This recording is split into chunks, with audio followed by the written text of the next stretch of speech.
Hi, I'm Joel Bloom, president of New Jersey Institute of Technology. At NJIT, we believe that not only our students, but all citizens need to be informed about the issues facing higher education. As New Jersey's Science and Technology University, NJIT is proud to support the important programming produced by the Caucus Educational Corporation and their partners in public television. Patient-centered care, a new model for health. Next on Caucus, New Jersey. Funding for this edition of Caucus, New Jersey has been provided by Barnabas Health. Life is better healthy. New Jersey's credit unions. Banking you can trust. The New Jersey Education Association. Working for great public schools for every child. New Jersey Natural Gas. Proud to support education in our communities. United Water. Making the planet sustainable is the best job on earth. Johnson & Johnson. And New Jersey Sharing Network. Dedicated to saving lives through organ and tissue donation. Promotional support provided by the Star Ledger, PoweringNJ.com, and Commerce Magazine.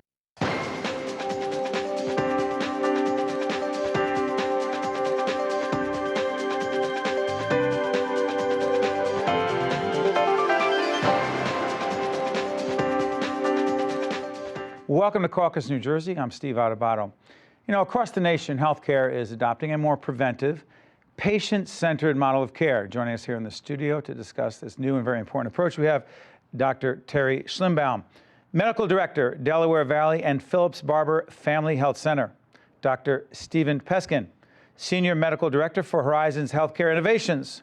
Christine Stearns, Vice President of Health and Legal Affairs, the New Jersey Business and Industry Association. Finally, Dr. Joel Cantor, Distinguished Professor and Director of the Center for State Health Policy at Rutgers University. I want to thank all of you for joining us and talking about patient-centered care, a new model for health. By the way, you'll see several websites throughout this program. Check those websites out, valuable information. By the way, are we talking about, is this really a new model of care? So Steve, that's a great question. I would say it's new and it's old. So ostensibly, the best care that people were receiving from their family doctor, their general internist, their pediatrician would be like what we want it to be today. Care got fragmented. Care got fragmented in the 70s and the 80s, technology. We're putting the pieces back together. So here's the thing. I think the language is, we were doing fee for service, right, Joel? Right. We go from fee for service to patient-centered care. So give me, I said right before we got on the air, I'm big on examples, concrete examples that people go, oh, that's what you're talking about. Give me fee for service. You go in, I've got, give me an ailment that I'm likely to have. No, never mind. No, not that one. Don't give me something really bad. Okay. So High lipids. Okay, I got high lipids. I got problems. I got high lipid, I got a blood pressure Cholesterol, thing. yeah. Okay, I go in. Just treat me for that, doc. Sure. That's fee for service. What happens? So the old model, the doctor gets paid when you show up. It doesn't get paid if he needs to or she needs to give you a call. If you call in and ask for advice, it's a burden. They don't get paid for it. They don't get paid to keep track of how you're doing. They don't get paid to find out when you're in the hospital and immediately get on top of it. This is fee for service. That's the fee for service. Go ahead, keep going. It's just, you pay for the visit. That's it. The new model, patient-centered. Patient-centered model. The medical practices are expected to do more, have more hours, be more accessible, be available by phone, by email, have computerized medical records so that, for example, you don't fill your prescription. Hold on, stay on this, Joel. I just went in for the high blood pressure. I say, doc, treat me for the high blood pressure. Okay. Patient-centered care would cause what to happen? Let's take your high blood pressure. So say you get a prescription. You're supposed to stay on that prescription. I'm good, doc. Leave me alone. Let me just get out of here. I feel good. Right. You make a mistake. I feel good. I don't think I need the drug anymore. Not true. So then the doctor's office gets a flag in their computer system, and they have a nurse or an assistant call you and say, hey, Steve, you didn't fill your prescription. Why not? They're calling me? They're calling you. And you say, well, I feel better. They say, no. You got to stay on the med for life. Go fill your prescription. That can avoid a stroke a year or two down the road. But I never talked to them about a stroke, doctor. I only talked about this one thing, no? Well, that certainly would be one of the discussion topics that you would have. But I would look at it also in a different way. You get your blood pressure taken care of, and what Joel was referring to could happen, but you also might walk out with a referral for a colonoscopy that you needed. I'm sorry, what how did I get a colonoscopy? Okay, you turn 50 and stuff happens, right? Right, So let me get right. this straight. They ask me, I go in for high blood pressure, and they're going to ask me when was my last colonoscopy? Yep, Are you serious? I'm serious. Let me give you That can another happen. example, Steve. Why are you shaking your head like I need a colonoscopy? You know too? So you're saying that's patient-centered care? We want people to get the right care when they need it. And that is where the healthcare system needs to go. You know, because employers, we've always complained about the high cost of healthcare, but really where the trend is heading is to make sure that people are getting high value healthcare, that we're paying for the right things. But hold on, I'm confused because I don't see how that reduces healthcare costs, because if this is not about me, this is about whomever goes in, you go in.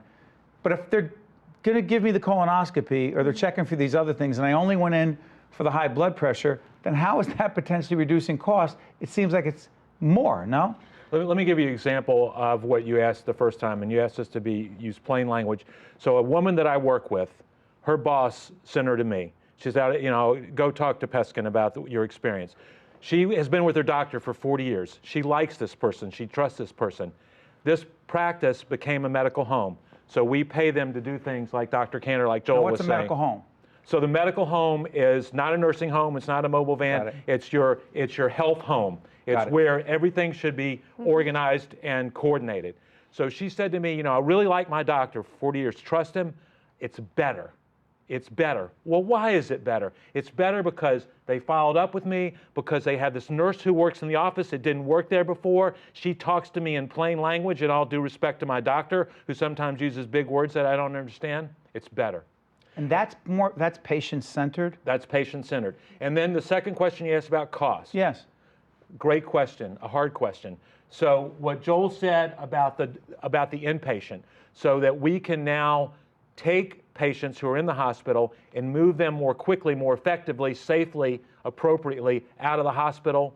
One of the biggest problems that has saddled our system is people go in the hospital and then they go back into the hospital. And why do they go back in the hospital? Because they get all these instructions that they don't understand. They're sick, they don't feel good, and then they're kind of wheeled out. Now we get them back into their primary care doctor's office. Let me go over these things with you. Why did you end up in the hospital? But isn't also because, again, I'm trying to understand this as a layperson, isn't it also, doctor, if I go in and I get that colonoscopy, and it was not my intention to get it, but a thorough examination by using the medical records, right, Joel? Mm-hmm. Says, hey, wait a minute, when was the last one? Oh, you haven't had it? Yeah, you should. The potential exists to find a situation, potentially, that would help me, but also potentially save money to the healthcare system. Am I missing something? This is front side more expensive, back side way less expensive. So in other words, what you're saying, preventative care is backside, cost effective. We're talking about backside economics. I just bad choice not of my backside. I just want bad choice of terms. But enough about me. Let's talk about the economics. So really, are you saying that it may be more upfront cost to save in the long run? Is that what you're saying? Yes. So we have to remember that half of the healthcare costs in this country are generated by just 5% of people. 5% of the sickest people generate half the cost. Do that again, Joel. 5% of people, the sickest 5%, generate half of the healthcare costs in this country. And so if we can do a better job, if the medical practices can do a better job with, those are the patients that are cycling in and out of the hospital. Yes. They have multiple chronic conditions. They have heart failure, high blood pressure, and diabetes. They're the real cost drivers. If we can improve care for them, and this model does that, there's plenty of evidence, then they will cost a little bit less. Patient-centered medical home really, really addresses chronic care. That's a big thing. Patient-centered medical home addresses the chronic care issues that Joel was just talking about. Right. So if a diabetic comes into our office, maybe they come in for a sore throat, we will have the resources to be able to address the problems that they may not have come into the office for a diabetic check, but we're going to do a long-term check of the blood sugar. We're going to check their feet, We have all our diabetics take their And why are you shoes and going to do socks all those off. things? Is it because that is better medicine, smarter medicine, more economical in the long run? All those reasons? Yes. Why does the business community care about this? The cost of coverage has been one of the biggest complaints of the business community for decades. We're in a time now where we're seeing a transition from paying doctors every time they sort of touch the patient to paying them for keeping people healthy, for really taking greater responsibility overall for their health.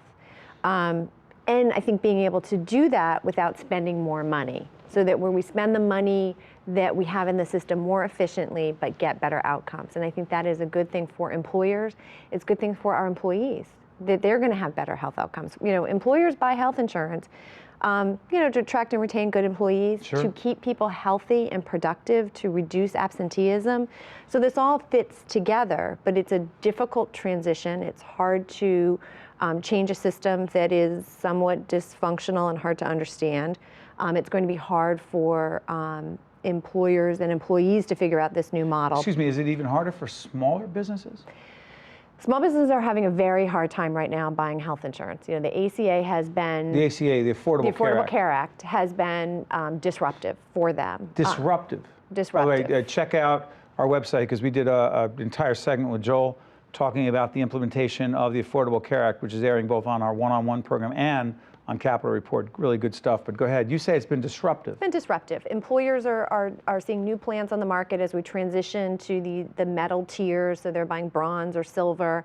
That has changed. These are different levels of service, but you pay more depending upon the coverage that you're seeking. You do. Your out-of-pocket is changing, and for some of those plans, significantly higher out-of-pocket.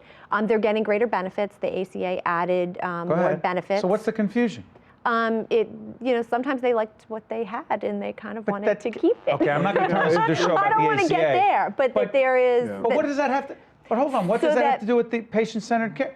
But I think what they're seeing with the new plans that are coming onto the market, that they actually are at a good price point. Are premiums coming down to some extent here for patient-centered care? We are offering to her members, a to Business and Industry Association? To small businesses. To small businesses. A product that is... I just want to be clear, so it's not a special deal. Not special for us. It's all small businesses that have the opportunity to buy these plans, but which meet the need of what they've been looking for, which is affordable premiums, but also accessing this kind of higher quality care, this sort of value. Come back in, Doug. So 15% less. So that on on Horizon's best product before, this cost will be 15% less, and going to great doctors like Dr. Shlimbaum, choosing a patient-centered medical home, fancy term, but choosing a primary care doctor. Maybe that makes it easier for folks to understand. And then you will pay less out of pocket. Got it. You, Steve Adubato, would pay less out of pocket, and that would be a lower cost to your employer, affordability, right? Higher quality. So why, it sounds like it makes sense. So someone watching right now is thinking, okay, so why wouldn't I want that, A, and B, if I don't have that, what do I do about it? Well, you have to call your insurance company and ask them about it.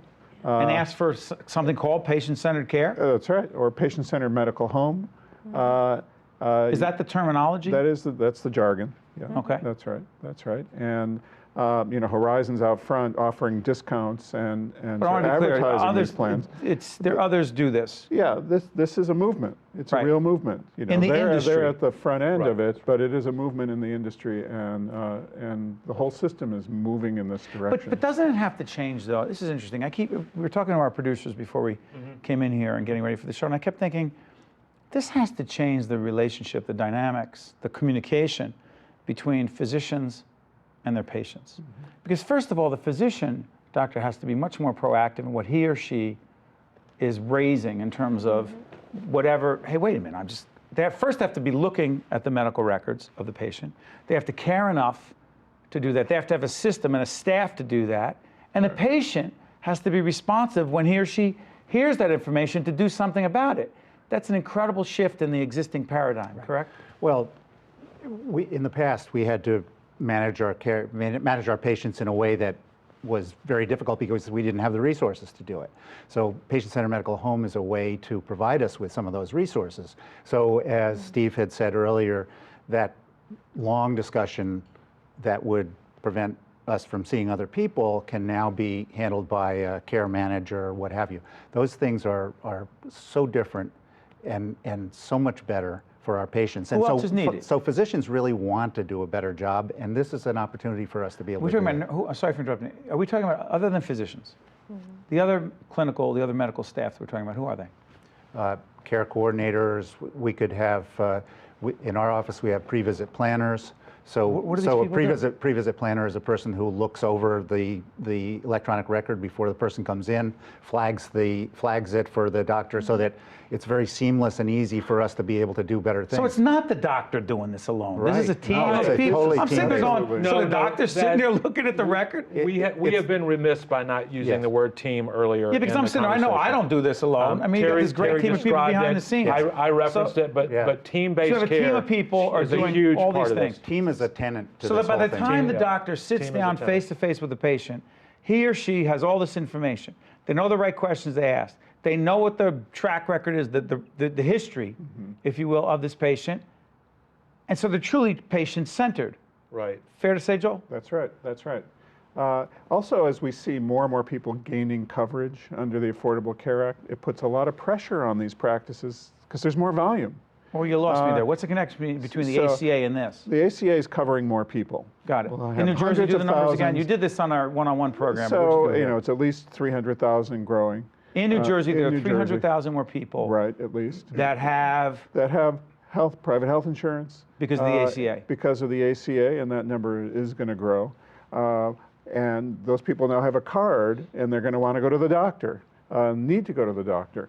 So how do you absorb all of that without, it takes 10 years to educate a doctor. We're not going to just expand the physician supply, and it was already stressed before all these expansions. So this is a way of leveraging the doctor's talents with the nurse's talents and the other workers as a team to use people to the best of their abilities, to the Right. highest level of their license, so to speak, to deliver the care that's now needed. that makes sense to me, but I'm also envisioning a smaller staff, a physician with a smaller staff. And he or she is saying, watching this program, because we have a huge audience of physicians watching public Sure. Well, broadcasting. that's and he where- or she is saying, are you kidding me? That sounds great, but I can't pull that off. Right. And that's a great point, and it's a really difficult legitimate situation, point. right? Very much so. The the hard payers, part of such this. as Horizon, are now giving us some of those resources. They are providing a care coordinator and helping us out with those resources so that the burden isn't so great on the small physician So you do staff. acknowledge, doctor, that a smaller operation that may want to do these things really doesn't have the resources as they are currently constituted. They don't, very often.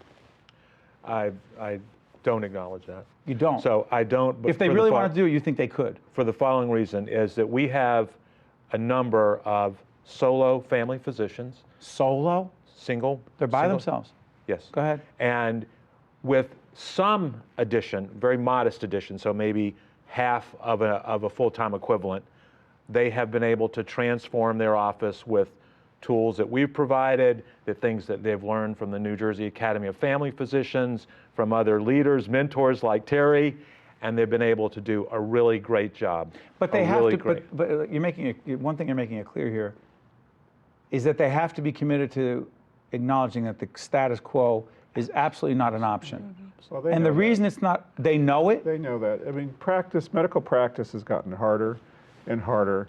The reimbursement rates don't keep up with expenses. The fee for service, as Terry's saying, doesn't pay for the things you really feel like you need to do. Right. I think they're ready for this change. So do you sense it? They're ready.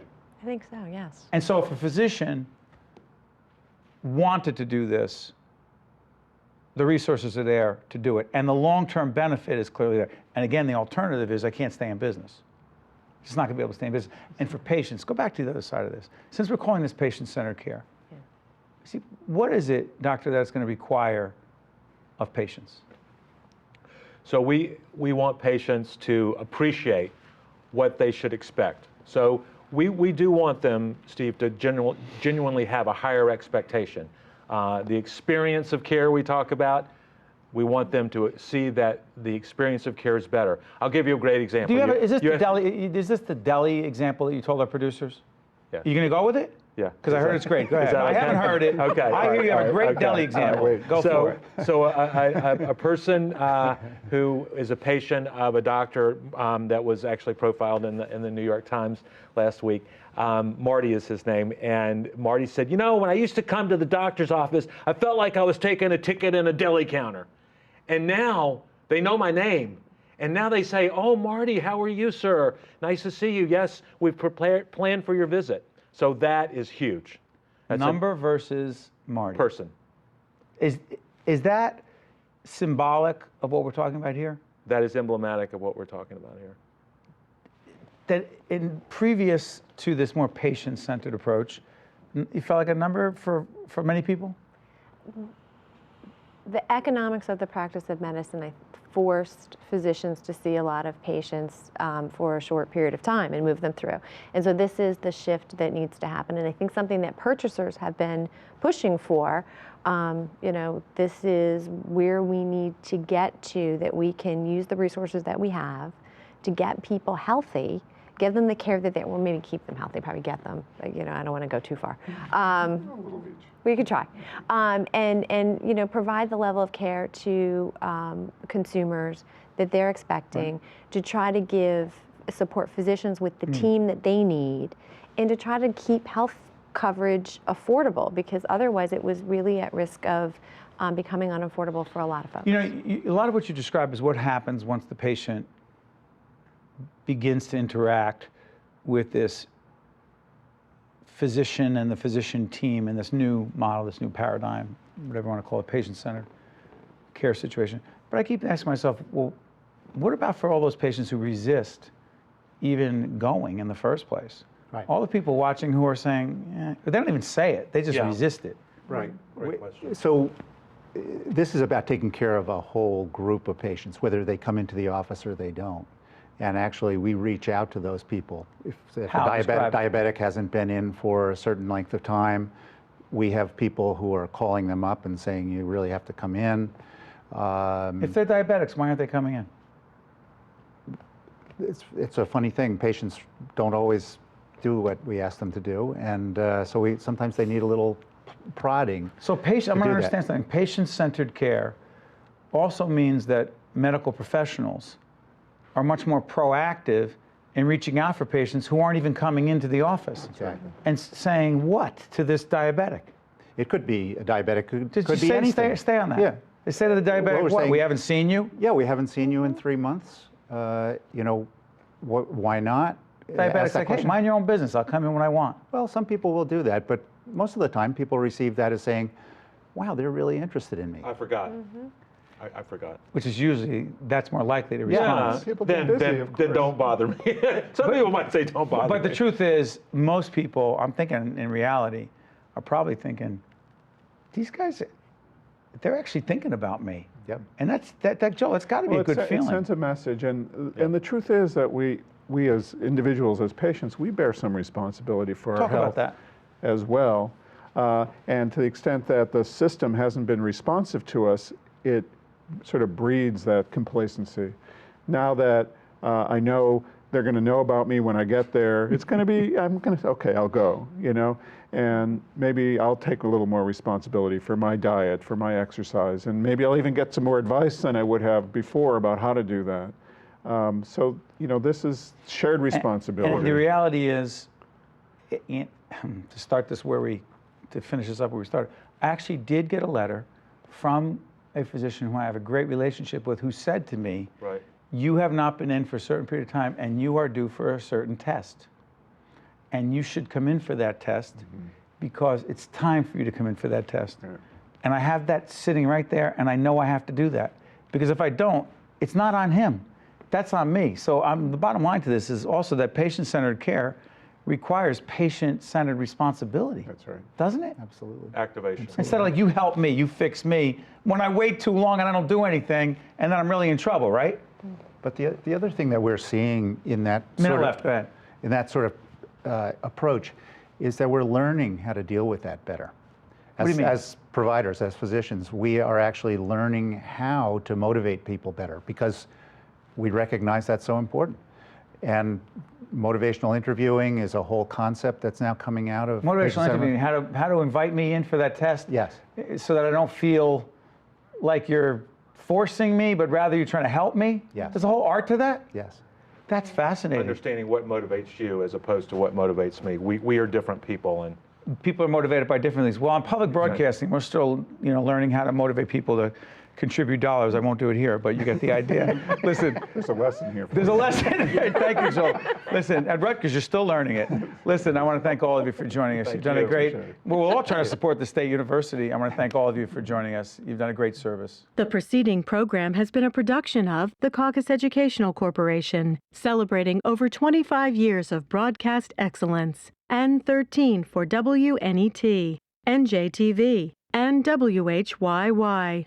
Funding for this edition of Caucus New Jersey has been provided by Barnabas Health, New Jersey's credit unions, the New Jersey Education Association, New Jersey Natural Gas, United Water, Johnson & Johnson, and by New Jersey Sharing Network. Transportation provided by Airbrook Limousine, serving the metropolitan New York, New Jersey area. Caucus New Jersey has been produced in partnership with TriStar Studios. My daughter passed away 9 years ago, and I had to quit my job to raise my twin grandsons who have special needs. I needed a car to get them to doctor's appointments, but my credit was bad and I couldn't get approved for a loan. So I turned to the credit union and everything changed. They showed me how to fix the problems I had and helped me get approved for the loan I needed. Since then, my credit got better and I could take care of my grandsons. I don't know where I would be without the credit union.